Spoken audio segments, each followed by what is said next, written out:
آداب دعا میں سب سے پہلی جو چیز بیان کی گئی ہے وہ یہ ہے کہ انسان جب خالق کی بارگاہ میں جائے تو باوضو ہو کے جائے۔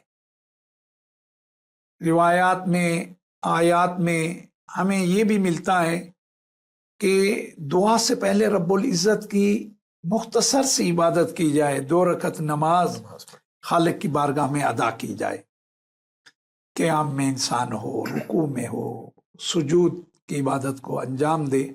اللہ رب العزت کو یہ ادب پسند ہے، خالق پسند کرتا ہے کہ میرا بندہ جو آیا ہے لا ابالی نہیں ہے، اسے معلوم ہے کہ اس کی بارگاہ میں آیا ہے۔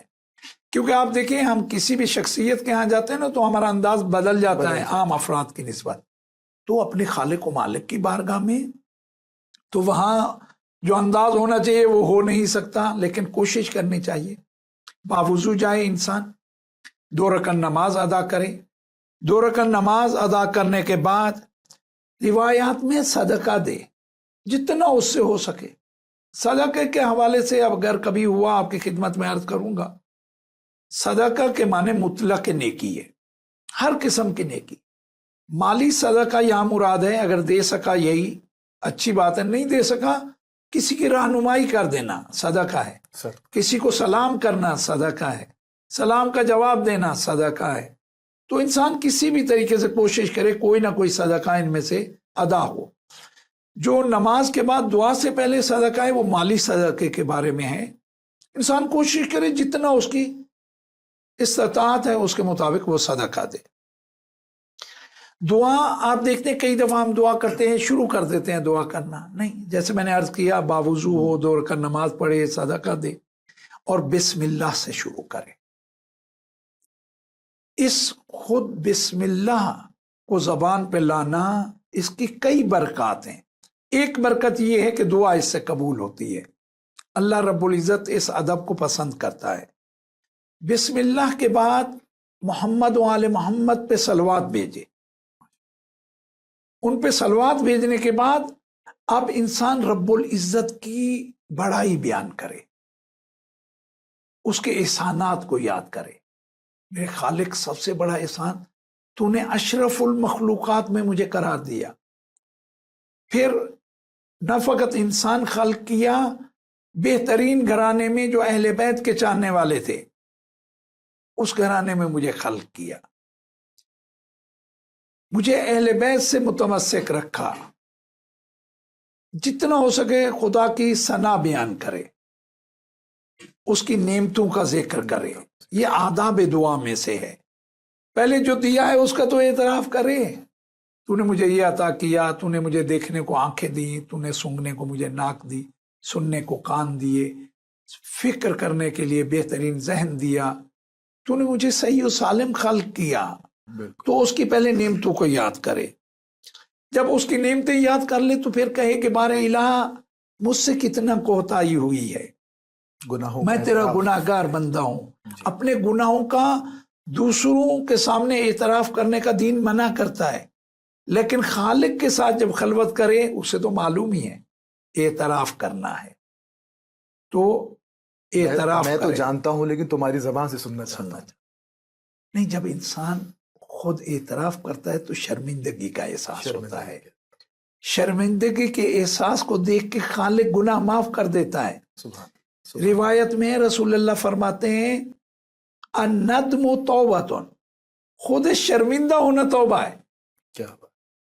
تو اللہ ہمارے لیے رائے، نہیں تو خالق کسی بندے کو تھوڑی شرمندہ کرنا چاہتا ہے۔ مطلب آپ نے کتنی خوبصورت بات کہی کہ یہ ضروری نہیں ہے کہ میں نے فلانا گناہ کیا مجھے معاف فرما، اگر میں شرمندہ ہو رہا ہوں اس میں بھی معافی ہے۔ سبحان اللہ۔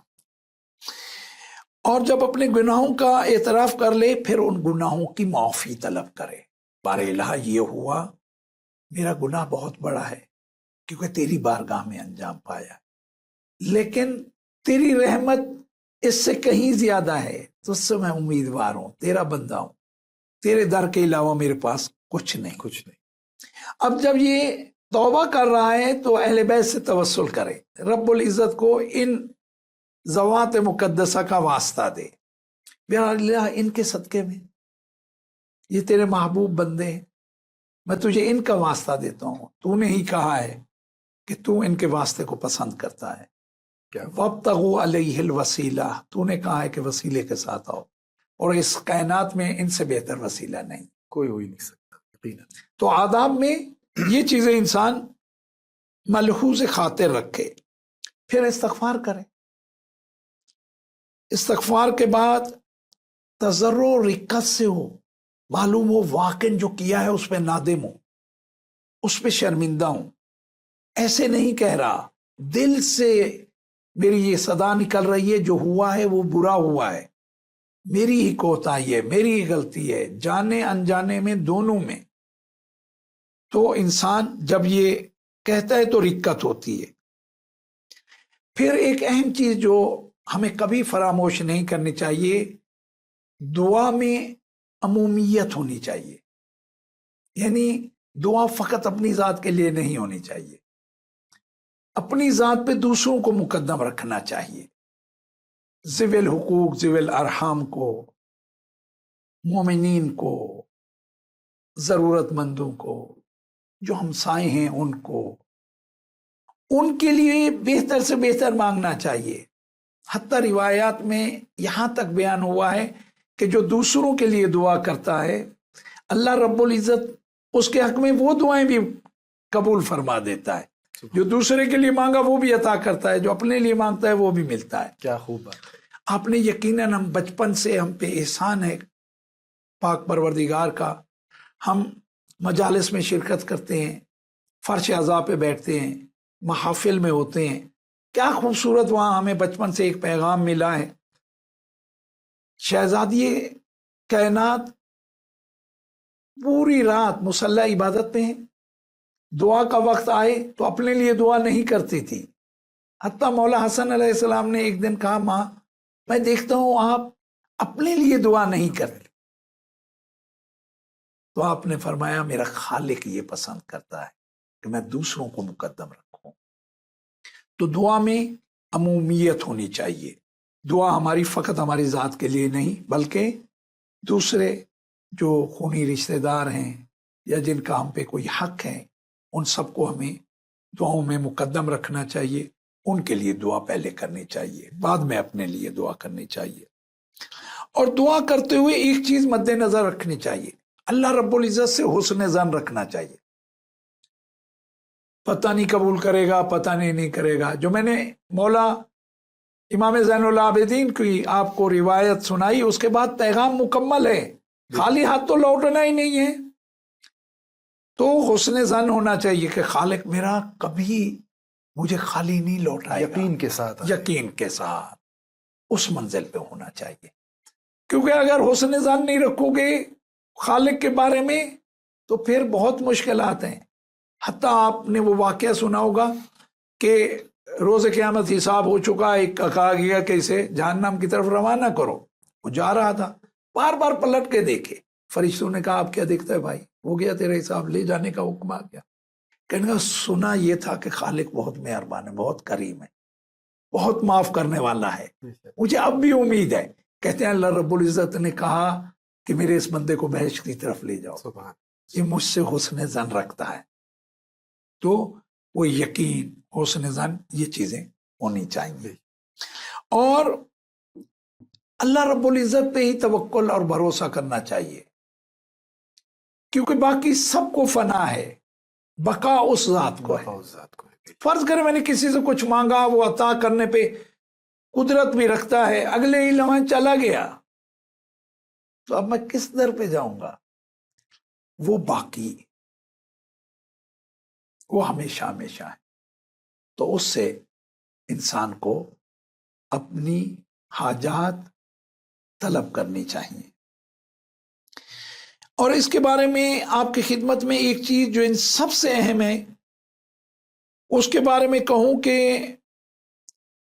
ہم جب دعا کرتے ہیں آخر میں زیادہ یہی کرتے ہیں کہ ابتدا میں صلوات تھی، بسم اللہ کے بعد آخر میں صلوات. لیکن آپ دیکھیں امام جعفر صادق علیہ السلام، اللہم صلی علی محمد وآل محمد، آپ فرماتے ہیں کہ دعا کے اختتام پہ اس طرح ضرور کہو، ماشاء اللہ لا قوت الا باللہ العلی العظیم.